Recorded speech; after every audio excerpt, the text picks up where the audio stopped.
South Africa versus India third T20 November 13th Indian timings ప్రకారం night 8:30కి వస్తుంది. Sports 18 channels మరియు Jio cinema యాప్లో ఈ మ్యాచ్ని మీరు లైవ్ చూడొచ్చు. ప్రెజెంట్ సిరీస్ లెవెల్ అయింది. ఒకటి వాళ్ళు గెలిచారు, ఒకటి మనం గెలిచాం. ఈ మ్యాచ్ జరుగుతోంది సూపర్ స్పోర్ట్ పార్క్ స్టేడియంలో. డీటెయిల్డ్ పిచ్ రిపోర్ట్ చెప్తాను. ఫస్ట్ రెండు జరిగిన T20 మ్యాచ్లకు ఈ పిచ్కి చాలా డిఫరెన్స్ ఉంటుంది. ఫస్ట్ చూసాము అంటే ఈ పిచ్ కొంచెం హార్డ్గా ఉంటుంది. ఇక్కడ బౌన్స్ అనేది కన్సిస్టెంట్గా వస్తుంది అనమాట. స్టార్టింగ్ ఒక 10 to 12 అవర్స్.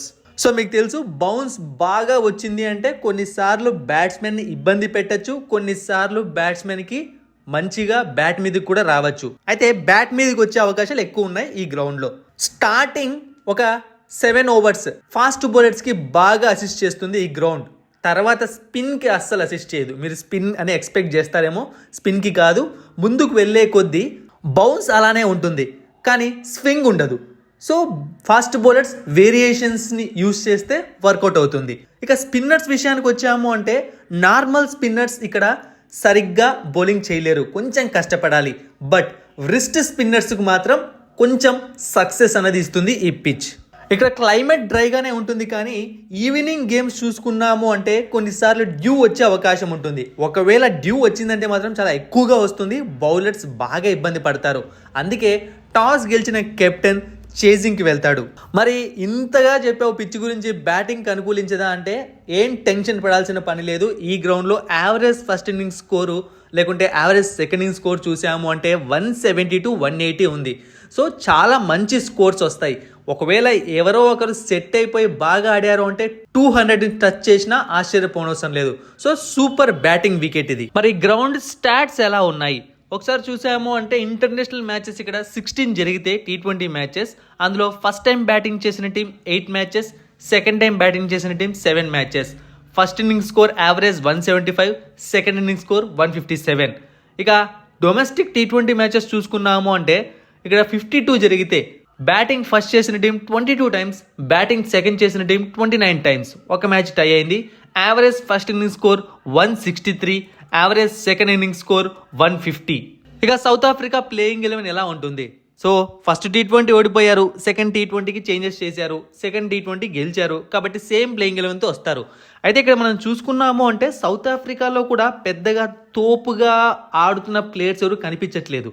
మన వాళ్ళు కొంచెం స్లో ఆడడం లేకుంటే మన వాళ్ళు కొంచెం ఇబ్బంది పడడం వల్ల వాళ్ళు మ్యాచెస్ గెలుస్తున్నారు. ఎందుకంటే మన బ్యాట్స్మెన్స్లో ప్రాబ్లం ఉంది. వాళ్ళ బ్యాట్స్మెన్స్ కూడా పెద్దగా ఏం పర్ఫామ్ చేయట్లేదు. ఒకసారి ప్లేయింగ్ 11 చూసాము అంటే Ryan Rickelton, Reeza Hendricks, Aiden Markram, Tristan Stubbs, Heinrich Klaasen, David Miller, Marco Jansen, Andile Simelane, Gerald Coetzee, Keshav Maharaj, యాంగ్ మోయింజీ Peter.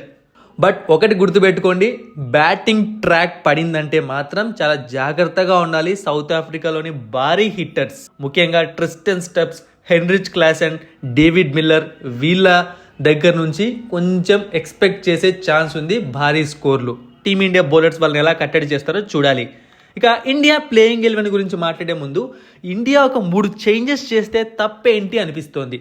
For suppose Abhishek Sharma back to back మ్యాచెస్లో ఫెయిల్ అయ్యాడు. కేవలం ఈ సిరీస్ కాదు, ఇంతకు ముందు మ్యాచ్లు కూడా. సో ఈ టైంలో జితేష్ శర్మని ట్రై చేస్తే తప్పేముంది అంటే ఓపెనర్గా పంపిస్తే తను ఆడతాడా లేదా తెలుస్తుంది కదా. అంతేకాకుండా ఇదొక బ్యాటింగ్ ట్రాక్ కాబట్టి జితేష్ శర్మ కూడా పెద్దగా ఇబ్బంది పడే అవకాశం ఉండదు. అయితే మళ్ళీ చెప్తున్నా, బ్యాటింగ్ ట్రాక్ ఒకవేళ పడితే ఖచ్చితంగా అభిషేక్ శర్మతోనే వస్తారు. అభిషేక్ శర్మ రావడానికి 99% ఛాన్స్ ఉంది. బట్ జితేష్ శర్మని ట్రై చేస్తే బాగుంటుందని నా ఒపీనియన్. ఇంకొకరికి ఛాన్స్ ఇచ్చినట్టు ఉంటుంది, పర్లేదు. ఓపెనర్గా ట్రై చేయడంలో కూడా తప్పేమీ లేదు. ఇక నెక్స్ట్ చూసాము అంటే రింకు సింగ్ ప్లేస్లో రమన్దీప్ సింగ్. రింకు సింగ్కి చాలా ఛాన్సెస్ ఇచ్చాము. సో ఆల్రెడీ చెప్పాను, రింకు సింగ్ పైన ప్రతి ఒక్కరికి సాఫ్ట్ కార్నర్ ఉంటుంది, మ్యాచెస్ ఆడాడు కదా అని చెప్పి. సో కంటిన్యూస్గా ఫెయిల్ అవుతున్నప్పుడు వాళ్ళని బెంచ్కి పరిమితం చేస్తే వాళ్ళకు ఒక కసి వస్తుందన్నమాట ఆడాలి అని చెప్పి. రమన్దీప్ సింగ్ని ట్రై చేస్తే అతను కూడా పించ్ హిట్టరే. అలాగే బౌలింగ్ ఆప్షన్ కూడా వచ్చే ఛాన్స్ ఉంటుంది.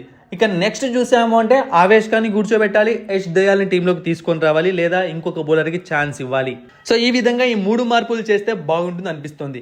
ఇక మన ప్లాన్ విషయానికి వచ్చాము అంటే సెకండ్ T20 అప్పుడు కూడా నేను చెప్పాను అనమాట, ఆ గ్రౌండ్లో భారీ షాట్లు వర్కౌట్ కావు, ఓన్లీ సింగిల్స్ డబుల్స్ పైన ఫోకస్ చేస్తూ స్ట్రైక్ని రొటేట్ చేస్తూ స్కోర్స్ చేసుకుంటే చాలని. బట్ మన వాళ్ళు కొంతమంది దాన్ని అసలు ఉపయోగించుకోలేదన్నమాట. సో ఈ మ్యాచ్ ఇది బ్యాటింగ్ ట్రాక్ అనమాట. ఇక్కడ అగ్రెసివ్గా ఆడితేనే బాగుంటుంది. మన వాళ్ళు సెకండ్ T20ని మనసులో పెట్టుకొని ఇక్కడ స్లోగా ఆడతాము, డిఫెండ్ చేసుకుంటాము అంటే ఇబ్బంది పడే అవకాశం ఉంటుంది. ఎందుకంటే చెప్పాను కదా, బ్యాటింగ్ ట్రాక్ కాబట్టి సౌత్ ఆఫ్రికా వాళ్ళు ప్యూర్ అగ్రెసివ్గా ఆడతారు. మనం స్లోగా ఆడి ఒక 10-20 రన్స్ తక్కువ కొట్టినా వాళ్ళ చేతిలో మ్యాచ్ పెట్టినట్టు అవుతుంది. సో యావరేజ్గా మన వాళ్ళు 200ని టార్గెట్ చేయాలి ఈ పిచ్ పైన. మన ప్లేయింగ్ 11 చూసాము అంటే అభిషేక్ శర్మ, సంజు శాంసన్, సూర్యకుమార్ యాదవ్, తిలక్ వర్మ, హార్దిక్ పాండ్యా, రింకు సింగ్ లేదా రమన్దీప్ సింగ్, అక్షర్ పటేల్, రవి బిష్నాయ్, వరుణ్ చక్రవర్తి, హర్షదీప్ సింగ్, ఆవేష్ ఖాన్ లేదా యష్ దయాల్. అండ్ ఇంకొకటి చెప్పడం మర్చిపోయాను, ఇలాంటి పిచ్చెస్ సంజు శాంసన్కి బాగా సెట్ అవుతాయి, బౌన్సీ పిచ్చెస్. సో చూద్దాం అతను ఎలా పర్ఫామ్ చేస్తాడు. అలాగే హార్దిక్ పాండ్యాకి కూడా బాగా సెట్ అవుతాయి. మరిన్ని ఇంట్రెస్టింగ్ వీడియోస్ కోసం సబ్స్క్రైబ్ చేయడం మర్చిపోకండి.